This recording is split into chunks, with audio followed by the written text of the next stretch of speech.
that contains information that may be useful to you, it's time to play detective. So we have to look underneath the surface. A good detective runs background checks on people involved in a case. So what is a background check? Their past. Sorry? Their past. Their past. Very good. So when you are being a web detective, you want to do the same. For instance, if you find a good web article, type the author's name into a search engine, or maybe look on Amazon to see if they've written any books about a topic, right? So let's say I have an article that's written about Mongolian yaks. So a yak is this animal that has milk. So a Mongolian yak, I find this article, and I look up the person's name, and maybe I find out that they are from Mongolia and have written many different articles about Mongolia, the nomadic lifestyle, and yaks. What would this tell me about the author?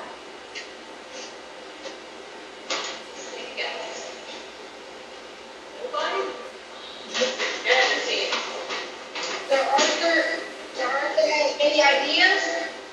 They don't have many ideas? Not quite. If you find an article, if you're looking for information on Mongolian yaks, if the author is somebody who you then look up and has written articles already about Mongolian yaks, who is from Mongolia, who has expertise on the topic, that means that they know the topic well. It means that they're an expert, so you can trust that article, because if they've already written books, if they're an authority on the subject, then you can probably trust them, right? So if somebody has written many articles, if somebody has been submitted to many magazines and is a trusted authority on a certain topic, then their articles are likely to be correct. So, for instance, I was talking earlier about the bandit Pancho Villa, right? Born in Durango, estate of craggy mountains and gorgeous blue skies. So you might be wondering where I found that information. Well, I found these details in an article on a website called mexconnect.com. So I'm going to go to mexconnect.com to see who wrote this article and see if I can run a background check on them. Okay, so here we go. The food of Durango, Mexico's Wild West. The northwestern Mexican state of Durango, a fantasy land of rugged mountains, pine forests, rivers, lakes, waterfalls, fertile valleys, and yucca-strewn desert, is perhaps best known as the location for many movies, etc. Okay, so this is some information about what it looks like. And here's the author, Karen Hirsch Graber. So I can just copy her name, Karen Hirsch Graber. I can open up a new tab, go to Google or Ask or another search engine, paste her name, and then it looks like we get here Cuisine of Mexico, author on Mexico. Born in New York City, Karen Hirsch Graber spent several years directing an English as a second language program in Northern California.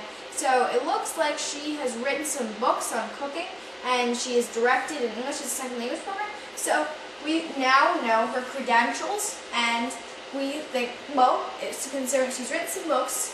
She's probably an authority on the topic. And so if you had an author's name, how would you go and find more credentials about them to see if they were trustworthy?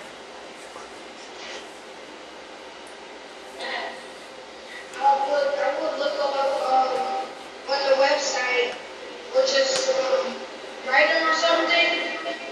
Well, yes, you might be able to look at their bio on a website. You might be able to type their name in a search engine. You might be able to write in to find more information. Yeah, so there are many different ways that you can find out. Why is it important to know who wrote it and whether they're trustworthy? Why is that so important? So you don't get the information mixed up?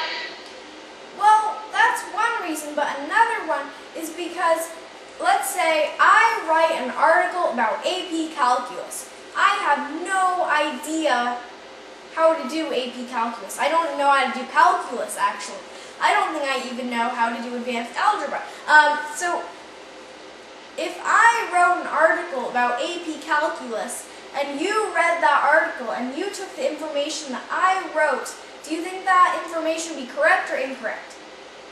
Incorrect, right? I have no idea how to do AP Calculus. If I write an article about it, you read it, you take that information, it would be incorrect, right? So that is why it's important to know who article and whether they are an authority on that subject.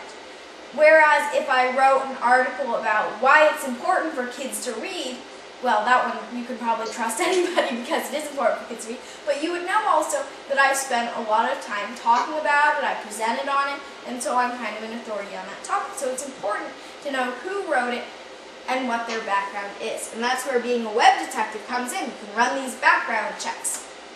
Okay, so Karen Hirsch-Graber, which we searched, is a somewhat unusual name, so I'm pretty sure it is her. But what if I were looking for an author named something more common, like John Rogers or Anthony Wright? So there was another article on that website I was looking at, the Mex Connect, which apparently has some information about Mexico. So there was Anthony Wright, and that's a really common name. So we might be able to run a search, but we would find multiple Anthony Wrights, right? So what we can do is, what do you think we can do? If it's a really common name, how would we run a background check?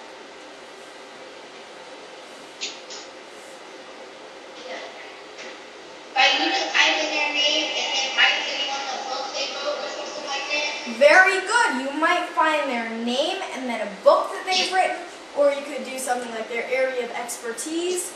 So that is a really good point. You could, instead of just typing in Anthony Wright, which is a really common name, then you could type the author's name into a search engine with their area of expertise.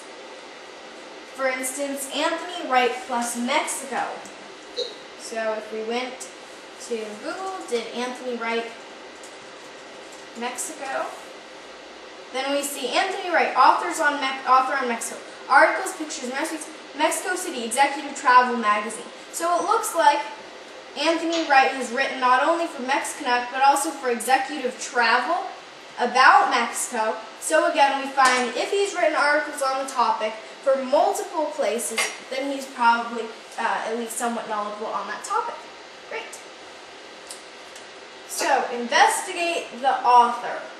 Is it okay to trust a website that does not list the author's name? What do you think? Is it okay to trust a website that does not list the author's name?